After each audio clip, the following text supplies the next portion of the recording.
एक दफ़ा फिर अपने दोस्त भाई नासिर ढिल्लों साहब और लवली भाईजान जिन्हां दा चैनल पंजाबी लहर है, उन्हां दा बहुत बहुत शुक्रिया।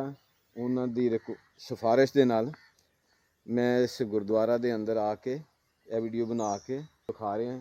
बहुत बहुत शुक्रिया, बार बार शुक्रिया उन्हां दा, उन्हां दी मेहनत दा।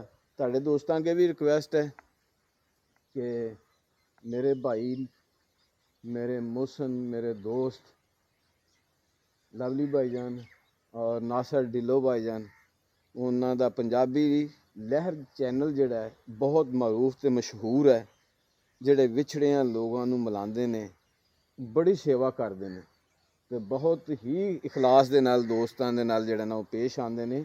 जिहड़े लोग 47 तो अपने अजीज़ां दे नाल, अपने संगियां दे नाल, अपने माँ बाप ते भैन भरावां तो विछड़ गए, पार्टीशन के दौरान मिलाप वास्ते उन्होंने पंजाबी लहर चैनल बनाया। तुहाडे अगे रिक्वेस्ट है उस चैनल नूं जरूर सबसक्राइब करो ते उहदे नाल नाल साडे अल भी ध्यान कर लिया जे, साडे चैनल नूं सबसक्राइब कर दिया जे, बैल आइकन नूं प्रेस कर दिया जे ते नाल ही घंटी दे बटन नूं भी दबा दिया जे, याद नाल भुलना नहीं।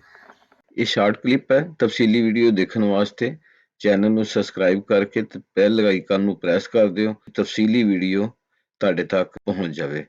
ਬਹੁਤ ਬਹੁਤ ਮਿਹਰਬਾਨੀ। ਖੁਸ਼ ਰਹੋ, ਆਬਾਦ ਰਹੋ ਤੇ ਚੈਨਲ ਨੂੰ ਸਬਸਕ੍ਰਾਈਬ ਕਰ ਦਿਓ।